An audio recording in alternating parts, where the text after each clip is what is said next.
Halloween. Malfoy couldn't believe his eyes when he saw that Harry and Ron were still at Hogwarts next day, looking tired but perfectly cheerful. Indeed, by next morning, Harry and Ron thought that meeting the three-headed dog had been an excellent adventure, and they were quite keen to have another one. In the meantime, Harry filled Ron about the package that seemed to have been moved from Gringotts to Hogwarts, and they spent a lot of time wondering what could possibly need such heavy protection. "It's either really valuable or really dangerous," said Ron, "or both," said Harry. But as all they knew for sure about the mysterious object was that it was about 2 inches long, they didn't have much chance of guessing what it was without further clues. Neither Neville or Hermione showed the slightest interest in what lay underneath the dog and the trapdoor. All Neville cared about was never going near the dog again. Hermione was now refusing to speak to Harry and Ron, but she was such a bossy know-it-all that they saw this as an added bonus. All they really wanted now was a way of getting back at Malfoy, and to their great delight, just such a thing arrived with a post about a week later. As the owls flooded into the great hall as usual, everyone's attention was caught at once by a long, thin package carried by 6 large screech owls. Harry was just as interested as everyone else to see what was in the large parcel, and was amazed when the owl soared down and dropped it right in front of him, knocking his beak into the floor. They had hardly fluttered out of the way when another owl dropped a letter on top of the parcel. Harry ripped open the letter first, which was lucky because it said, "Do not open the parcel at the table.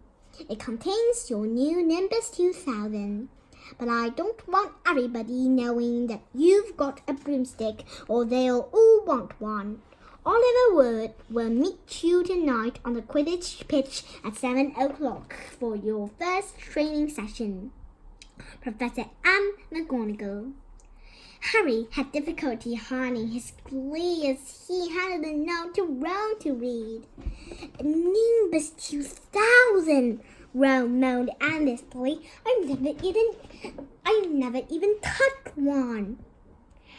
They left the hall quickly, wanting to unwrap the broomstick in private before their first lesson. But halfway across the entrance hall, they found the way upstairs, barred by Crabbe and Goyle.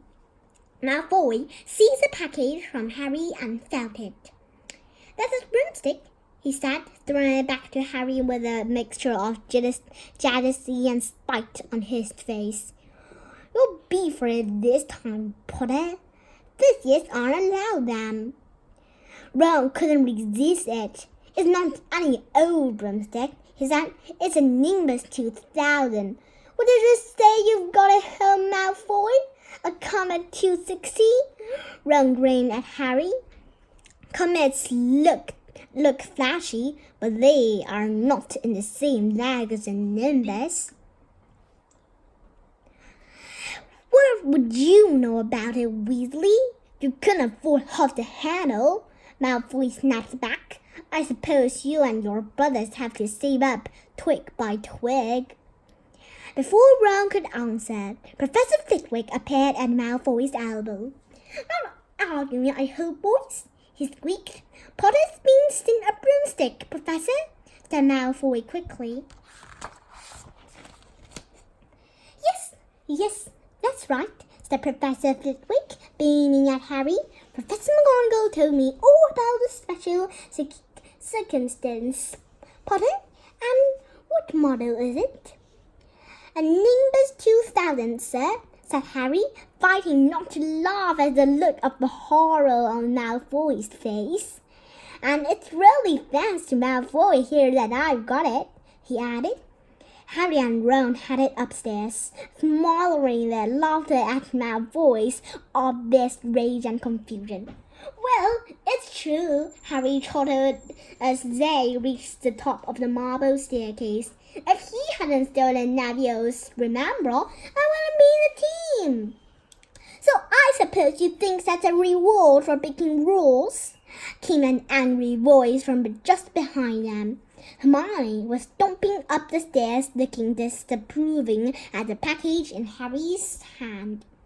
I thought you weren't speaking to us, said Harry. Yes, don't stop now, said Ron. It's doing us so much good. Hermione marched away with her nose in the air. Harry had a lot of trouble keeping his mind on his lessons that day.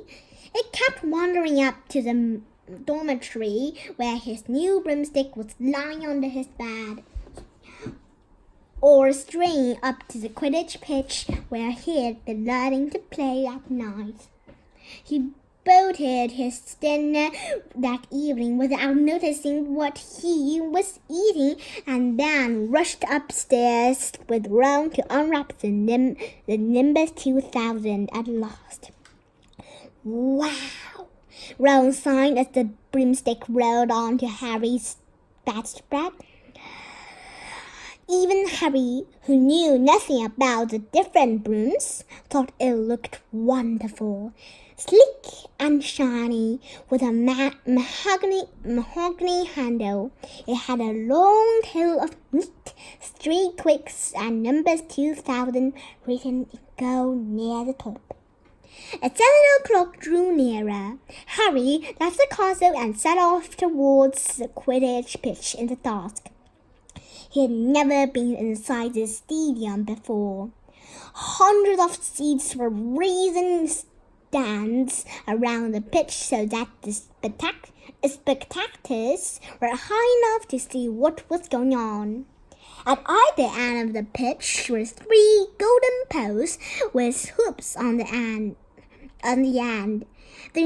They reminded Harry of the little plastic sticks Muggle children blew bubbles through, except that they were 50 feet high.